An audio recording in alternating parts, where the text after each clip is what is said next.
Hi friends, welcome back to True Crime Echoes. Today's case is one of the most chilling and unsettling stories I've come across. It's not about an infamous serial killer whose name has been splashed across headlines. It's about someone far more unexpected, someone who lived in the middle of an ordinary community, trusted by neighbors, even loved by her own family. A teenager who turned out to be hiding a darkness no one wanted to believe. This is the story of Helen Patricia Moore, Australia's youngest female serial killer. It's a case that forces us to ask difficult questions about family, about instincts, and about what happens when the warning signs are ignored. So settle in as we walk through this haunting story together. Chapter 1. Hi friends, I hope you're doing well today. Hi friends, I hope you're doing well today. I know we usually sit down together to talk about true crime stories that feel almost too bizarre to be real, but today's case is one that shook me to my core when I first read about it. It's the kind of story that makes you look twice at what we think we know about people, especially the ones closest to us. What if the person you trusted the most in your own home, the one you believed was safe, turned out to be hiding something unthinkable? What if that person was your child? That's the question at the center of today's case, and I have to warn you, it's unsettling. This story takes us back to Australia in the late 1970s to a suburb called Claymore. At first glance, Claymore was supposed to be a fresh start for many families. It was a new community built to hold the promise of opportunity, but instead it became known as a place of broken homes, high crime, and despair. The newspapers back then didn't hesitate to call it one of the most hopeless places for young people. It was within that environment, behind the doors of one very ordinary-looking family, that something deeply disturbing was growing. The family at the heart of this story looked normal from the outside. A mother named Jessie, her husband John, and their children. Neighbors saw nothing unusual, just another struggling family trying to make ends meet in a tough area. But Jessie, the mother, had this nagging instinct about her daughter Helen. And if there's one thing we've learned from cases like this, it's that a mother's gut feeling should never be underestimated. As Jessie would soon discover, that feeling she couldn't shake wasn't paranoia. It was the first sign of a tragedy that would spiral out of control, leaving behind death, heartbreak, and unanswered questions. And when I say unanswered, I mean the kind that will leave you sitting here with me wondering how something like this could happen in the first place. So let's begin. Chapter 2. Claymore, a place of shadows. When we talk about Claymore in the late 1970s, it's important to understand that this wasn't just any neighborhood. Claymore was supposed to be a new beginning, a government project designed to give working-class families an affordable place to live. On paper, it sounded like hope, but in reality, what grew there was something far different. The houses were built too fast. Families were moving in quicker than the infrastructure could keep up, so the construction was rushed, flimsy, and already falling apart within a few years. Neighbors described walls so thin you could hear arguments through them, windows that wouldn't shut properly, doors that broke after a few slams. Privacy didn't exist. And without privacy, tensions inside these households only grew stronger. Jobs were scarce too. People wanted work, but there wasn't much around. Many spent hours on unreliable buses trying to get to factories or offices in the city, while others simply gave up. And when you take away stability, when you strip away opportunity, crime often takes its place. Claymore became known for break-ins, petty theft, and violence. It wasn't just outsiders who criticized the place. Even officials admitted that families there were living lonely and unhappy lives. Imagine moving into a neighborhood where everyone is struggling, where nobody knows each other yet, and the only thing connecting you is frustration. That's the world Helen grew up in. And here's the thing, when we look back at stories like this, we often wonder, is it the person or is it the environment that shapes them? Did Claymore create Helen, or did it just give her the perfect place to hide what was already inside of her? Because when you read through the reports, one detail jumps out. People described Claymore as hopeless. And that's exactly what this story becomes, a reflection of hopelessness, not just in a community, but inside one very young girl. So while the world outside her door was falling apart, inside Helen's home, another kind of destruction was quietly taking root. And it would be years before anyone was willing to see it for what it really was. Chapter 3. Early signs in Helen's childhood. From the outside, Helen's family seemed ordinary. Her mother, Jessie, her stepfather, John, and the children all lived under one roof, like any other family trying to get by in Claymore. Neighbors didn't see anything strange when they looked at them. If anything, they seemed like a family just trying to keep their heads above water in a tough environment. But Jessie Helen's mother carried a feeling deep inside her that something wasn't quite right with her daughter.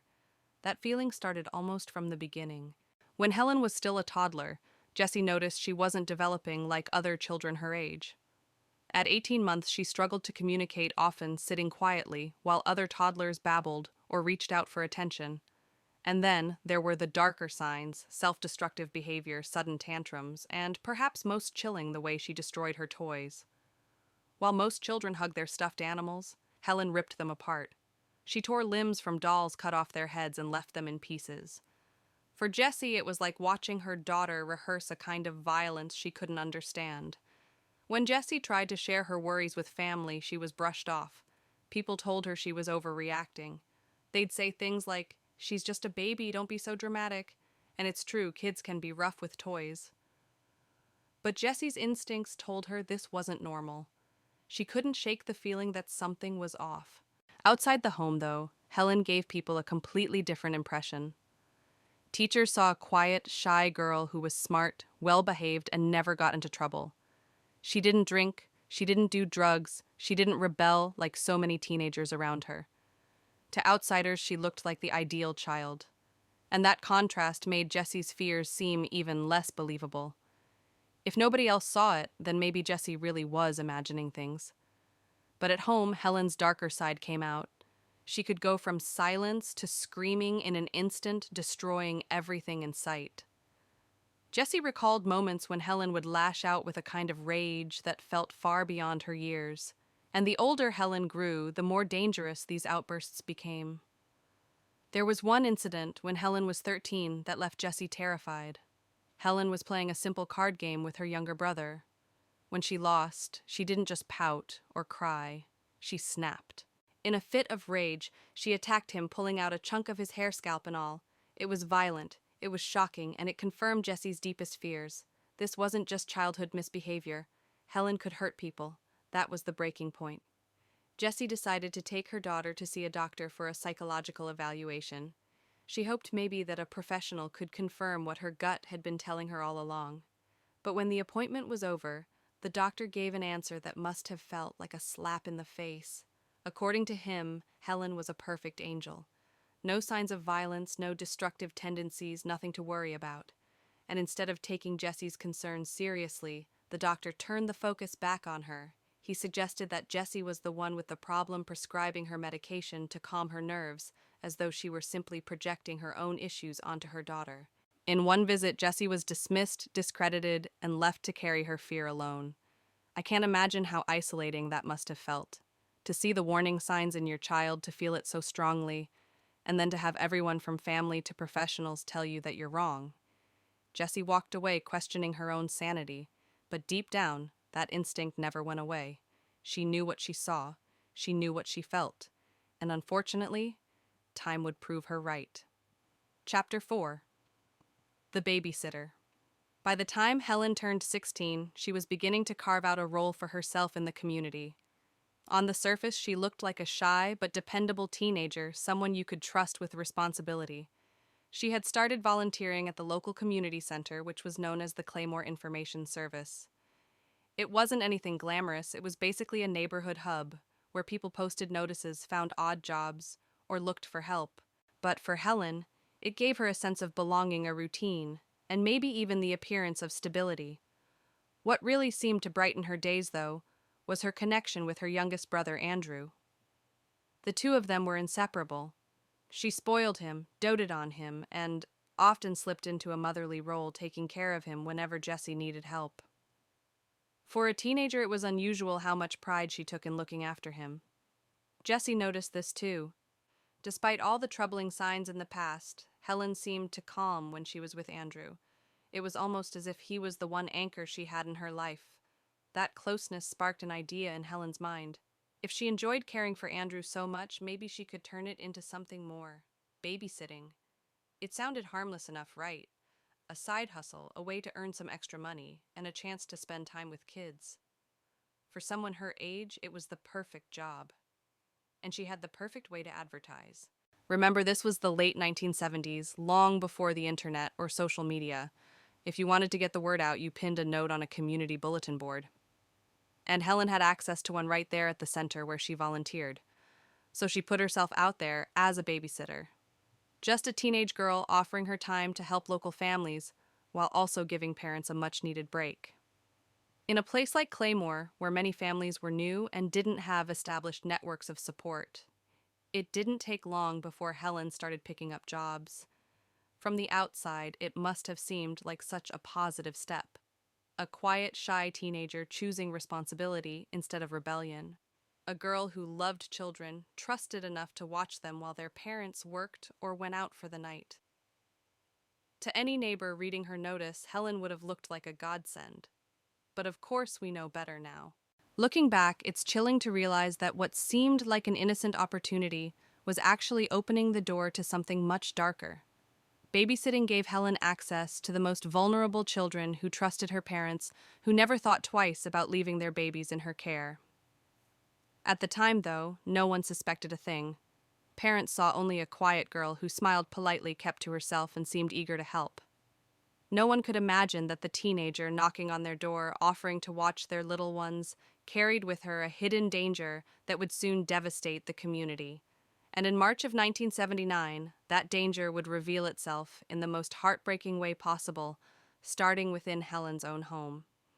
Chapter 5. The First Deaths. It was March of 1979 when tragedy struck Helen's own family. Her little brother Andrew, the one she seemed closest to, the one she treated almost like her own child, was found dead in his crib. He was only 2 years old. Doctors called it cot death, what we now know as sudden infant death syndrome, or SIDS. It's one of those diagnoses that leaves families completely shattered, not only because it's so unexpected, but because it's supposed to be unexplainable. One moment your child is breathing alive, and the next, they're simply gone. But here's the thing, SIDS is rare. It usually happens in much younger babies, typically under 6 months. Andrew was 2 years old. That alone should have raised questions. And for Jessie, his mother, it did. She couldn't shake the unease that something more was going on. Still surrounded by grief and professionals assuring her it was just a tragic accident, she buried her doubts along with her son. For Helen, Andrew's death hit hard. She had been so attached to him, and now he was gone. Family members remembered her being visibly upset, but in hindsight there was something almost unsettling about the way she grieved. Not the open devastation you might expect from a sister, but something colder, harder to read. Only 2 months later, tragedy struck again. This time, it wasn't in Helen's own household, but within the extended family. Her cousin, a 16-month-old baby girl named Suzanne, died under eerily similar circumstances. She had been put to bed by her babysitter that night, checked on briefly by her parents, and found dead the next morning, and who had been babysitting her Helen. Once again, the cause of death was listed as SIDS. Another rare, heartbreaking coincidence, at least that's what the doctors called it. But Jessie couldn't ignore what her instincts were screaming. First, Andrew, now Suzanne, and both deaths happened under Helen's watch. It was too much. Jessie confronted her daughter directly. She asked Helen if she had anything to do with the deaths. Imagine how desperate a mother has to be to look her own child in the eye and ask such a question. Jessie hoped maybe Helen would confess. Maybe she'd give her something, anything, to confirm the truth Jessie already felt in her bones. But Helen didn't confess. Instead, she reacted with rage, screaming, crying, thrashing in hysterics, denying everything. It was dramatic, over the top, and convincing enough that Jessie backed down. After all, what do you do when your daughter swears she's innocent, when the doctors back her up, and when everyone around you tells you you're imagining things? Jessie was left with nothing but her gut feeling, a feeling that her daughter was dangerous. But without proof, without anyone willing to listen, she had no choice but to silence her own instincts. And so Helen went back to babysitting. And the deaths didn't stop there. Chapter 6. The Survivors. After the deaths of Andrew and Suzanne, life in Claymore tried to move forward, but Jessie couldn't. She kept replaying those moments in her mind, the coincidences that felt far too sharp to ignore. And still, she had nothing concrete, just instinct, just a mother's intuition that no one wanted to believe. Meanwhile, Helen continued to babysit. Parents in the neighborhood still trusted her. To them, she was a quiet teenager, doing something good for the community. She wasn't out drinking or getting into trouble. She was looking after kids. That image made her the kind of babysitter every family wanted. But behind that image, something darker was happening. In January of 1980, nearly a year after Andrew's death, a 12-month-old boy named Vaughn was left in Helen's care. That night, his tiny body convulsed in the middle of his sleep. He was seizing, unable to breathe properly, and his parents rushed him to the hospital. The doctors told them it was a freak medical event, rare but natural. Vaughn survived, but he would never be the same again. His parents believed it was just a tragic accident, but Jessie, when she heard about it, felt her stomach twist. Another child, another incident, and once again Helen was there. 2 weeks later, it happened again. This time it was a 2-year-old boy named Aaron. While babysitting, Helen noticed he wasn't breathing. She called an ambulance, and Aaron was rushed to the hospital. He slipped into a coma for 2 weeks. When he finally woke, he was blind, unable to walk, and left with permanent disabilities that would eventually cut his life short. He had survived, but what was left of his childhood had been stolen. And then, not even a month later, another child died. On February 24th, Helen was caring for a little girl named Rachel. She was just 2 years old. By the time her parents returned home, Rachel was dead in her crib. Once again, the cause was listed as SIDS, and once again, Helen was the last person to see her alive. At this point, the pattern was undeniable. Babies and toddlers kept ending up dead or gravely injured, and Helen was always in the picture. But somehow no one connected the dots. Families in Claymore didn't really know each other yet. Neighbors weren't sharing stories or comparing notes. And Jessie, the one person who saw the truth, had already been dismissed as paranoid, even medicated to silence her fears. Think about how terrifying that must have been. To see the pieces coming together, to know deep down that your daughter was hurting children, but to also realize you're completely alone in that knowledge. No one believed Jessie. No one wanted to. And so the cycle continued. Each time Helen denied any involvement, each time Jessie doubted herself a little more. She didn't want to believe it either, what mother would. But the more she tried to push those feelings away, the more children suffered. It's chilling to look back now and realize how close Helen came to being caught, how many warning signs were missed, and how many children paid the price. And the worst part? The story wasn't finished, not even close. Because the next child wasn't a neighbor or a cousin. The next child would be someone much closer. Chapter 7, Peter's Death. By early 1980, Jessie had been living in a constant state of dread. She couldn't explain it to anyone, and even if she tried, no one wanted to hear it. Every time another child was hurt, every time another baby died, her gut screamed the same thing, Helen. And yet with no proof, all she could do was second-guess herself and pray she was wrong. But on March 31st, 1980, Jessie's fears became reality in a way that could no longer be ignored. That day, Jessie had to step out, leaving her children in Helen's care. It wasn't unusual. Helen was 16 by then, old enough to babysit, trusted by neighbors and family alike. But this time, the victim wasn't someone else's child. It was Jessie's own son, Helen's younger half-brother, Peter. Peter was 7 years old enough to understand when something wasn't right, old enough to fight back. But he was no match for his sister. At some point, while Jessie was gone, Helen attacked him. Later, she would confess that she crept up behind Peter as he was watching television, placed her hands over his nose and mouth, and held them there until he couldn't breathe. Peter struggled, tried to break free, even made a desperate attempt to run for the front door. But Helen caught him, dragged him back, and forced him down until his small body went still. When Jessie returned, the police were already there. The details were chaotic, confusing, but one thing was certain. Peter was dead, and Jessie finally said out loud what she had been carrying in her heart for years. She told the police it was Helen. She didn't have evidence, not the kind that courts like to see, but she knew. She was tired of being gaslit, tired of pretending, tired of ignoring what her instincts had been screaming. Helen was responsible, and for the first time someone listened. Helen was arrested that day, and what happened next was chilling. Once in custody, she didn't hold back. She began to talk. She admitted to suffocating Peter. She admitted to killing Suzanne and Rachel. She admitted to attacking Vaughn and Aaron. It was all there, every suspicion Jessie had ever had, laid out in Helen's own words. And perhaps the most disturbing part was the way she described it. Her preferred method, as she put it, was simple, covering a child's nose and mouth with her hands. That's all it took. These were babies and toddlers, fragile, defenseless, unable to fight back. She confessed with an almost casual detachment, as if she were describing a routine. For Jessie, the horror must have been unimaginable. To have spent years trying to convince herself she was wrong, only to find out she was right all along.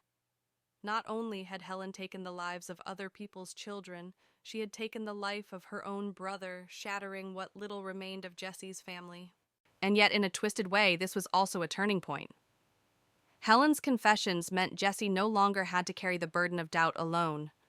The truth was out, undeniable and horrifying. But it was also the beginning of the end for Helen, because now the law was involved, and Helen would have to face the consequences of what she had done. Chapter 8. Confessions and Motives. When Helen finally sat in that interrogation room, the weight of secrecy was gone. For years, Jessie had been carrying this silent suspicion, unable to make anyone believe her. But now, with police listening, Helen herself filled in the blanks. She admitted that suffocation was her method of choice. She would wait until the children were calm, distracted, or asleep. Then she'd place her hands over their tiny mouths and noses, pressing down until their small bodies stopped struggling. There were no elaborate plans, no complicated tools, just her hands and a terrifying calmness in the way she described it. The officers asked her why. Why hurt these children? Why kill them? Her answers were as cold as they were confusing. Sometimes she said she did it because she felt like it. Sometimes because she was bored. Other times she admitted that after Andrew's death she couldn't stand the idea of other children living when he wasn't. It was as if she carried this twisted resentment, a belief that life had been unfair to her and she made children pay for it. She even told investigators that when her victims survived like Vaughn and Aaron, she panicked. She didn't finish the job. Instead, she would call an ambulance herself, pretending to be the responsible babysitter who had discovered a child in distress. It was a disturbing cycle-attack panic, and then the performance of a caregiver who just happened to be in the right place at the right time. Listening to her words, you get the sense that Helen wasn't driven by rage in the traditional sense. She wasn't lashing out in the heat of the moment. There was a level of detachment, almost curiosity, in how she acted. That's what makes it so terrifying. And then, of course, there was the possibility of deeper wounds trauma that may have shaped her in ways no one wanted to acknowledge. Later on, during court proceedings, Helen would claim she had been sexually abused by her uncle for years. Whether or not that played into her actions is still debated. But sitting there with police, her explanations felt both chillingly simple and impossibly complex. What stood out most was the lack of remorse. Yes, she admitted what she did. Yes, she recounted the details, but it wasn't the tearful confession of a guilty conscience. It was flat, almost matter-of-fact, as though she were talking about chores she hadn't wanted to do but did anyway. For Jessie, this must have been the cruelest kind of confirmation. All those years of doubt, of being dismissed, of questioning her own sanity, now laid bare in her daughter's own words. She had been right all along. But instead of bringing relief, the truth only deepened the tragedy. By the time the interviews were over, Helen had linked herself to multiple deaths and attempted murders. And the community of Claymore, which had already been struggling under the weight of poverty and hopelessness, now had to face something even darker. One of their own children had been killing the youngest and most vulnerable among them. And soon it would all move into the courtroom, where Helen's fate and the true scope of her crimes would finally come to light. Chapter 9. The Trial. By the spring of 1980. Helen's case was headed to trial. The community was stunned, the families devastated, and Jessie, well, Jessie was caught in the unimaginable position of being both the mother of a murderer and the mother of her victims. Helen faced multiple charges, 3 counts of murder and 2 counts of attempted murder. She was denied bail, and for good reason. The courts knew she couldn't be trusted outside custody, not after what she had admitted. When the trial began in May, it lasted only 5 days, but every moment carried an unbearable weight. Helen herself even took the stand. She looked out at the court at the families whose lives she had shattered, and she said she was sorry. She admitted she didn't understand why she did those things. She claimed she loved children, that she had always enjoyed looking after them, and yet, in the same breath, she confessed she couldn't explain why she had taken their lives. It was unsettling to hear. On one hand, she cried, she showed emotion. Unlike so many killers who sit stone-faced, Helen looked human, broken even. But on the other hand, her words rang hollow. How do you reconcile "I love children" with the reality of smothering them in their sleep? Her defense leaned heavily on mental illness. Psychiatrists testified that Helen showed signs of borderline schizophrenia, that she sometimes lost touch with reality, that hallucinations blurred the line between what was real and what wasn't. Others suggested her trauma, particularly the abuse she claimed to have suffered at the hands of her uncle, may have played a role in driving her behavior. But not every expert agreed. Some psychologists said plainly she knew what she was doing. She was responsible for her actions. It became a battle of narratives. Was Helen a deeply disturbed young woman whose mind had betrayed her, or was she simply evil, a killer hiding behind excuses? The jury didn't take long to decide. After hearing the evidence, after weighing her own confessions, Helen Patricia Moore was convicted. She received 3 life sentences, plus an additional 10 years for attempted murder. She was only 17 years old. Imagine that, 17 and already sentenced to spend the rest of her life behind bars. For the families of the victims, there was no real comfort. No sentence could bring back their children. And for Jessie, the mother who had always suspected the truth, it was a cruel vindication. She had been right, but at the cost of every child she had. The trial closed the chapter on the killings, but it didn't erase the scars. If anything, it left more questions than answers. What had truly driven Helen? Could anything have been done to stop her sooner? And how could a community heal after discovering that their trusted babysitter was in fact a child killer? Chapter 10, Aftermath and Legacy. When the trial ended and the sentences were handed down, it might have seemed like the story was over. Helen Patricia Moore was locked away, facing 3 life sentences plus 10 years. For many, it felt like justice. For Jessie, it was a strange mix of grief and vindication. She had been right all along, but the cost was unbearable. She had lost Andrew Peter, and in a way, she had also lost Helen. But time has a way of softening even the sharpest edges. In prison, Helen wasn't the monster the community had imagined. Reports said she showed emotions, that she expressed regret in quiet moments. She wasn't the cold, stone-faced killer we often picture in stories like this. She was more complicated, both a teenager who had committed terrible acts and a woman trying to live with the consequences. Years passed, decades even, and then came a decision that shocked many people. In 1999, Helen was released on parole. After serving less than 20 years, she walked free somewhere in Australia, starting a new life under a different name. It's strange to think about. To know that someone who once confessed to killing multiple children is out there living quietly, possibly blending into society. By now, Helen would be in her 60s. She could be a neighbor, a co-worker, someone you pass at the store and never think twice about. For some, this release was unthinkable. How could anyone forgive or trust after what she had done? But for others, especially her parents, Jessie and John, forgiveness was the only way to survive. They had lost so much, and hating their daughter wasn't going to bring any of their children back. Jessie, even until the end, insisted she didn't believe Helen killed Andrew, though she accepted that Helen was guilty of the others. It's a mother's love, complicated, painful, unbreakable, even when the truth is unbearable. Looking back, what lingers most isn't just the horror of Helen's crimes, but the silence that surrounded them. The neighbors who didn't talk to each other, the doctors who dismissed Jessie's instincts, the family members who told her she was overreacting. If anyone had listened earlier, perhaps lives could have been saved. That's the haunting lesson of this case. Sometimes the most important alarm bell isn't a piece of evidence or a medical report. It's that gut feeling deep inside that tells you something is wrong. Jessie had it. She knew. And yet the world told her to stay quiet, to doubt herself. By the time people listened, it was already too late. Even today, Helen's story leaves us with uncomfortable questions. Can people like her truly change? Should society give second chances to those who've committed unforgivable crimes? And what do we do with the knowledge that someone who once ended lives is now free to live her own? I don't have the answers. Maybe no one does. But what I do know is that this story reminds us of the cost of ignoring instincts and the devastating reality that sometimes the danger isn't lurking outside, it's already inside the home. And that brings us to the end of Helen Patricia Moore's story. A teenager whose quiet, almost invisible presence masked a series of horrific crimes. A mother who trusted her instincts but was told she was wrong. And a community that didn't realize what was happening until it was far too late. Cases like this leave us with more questions than answers.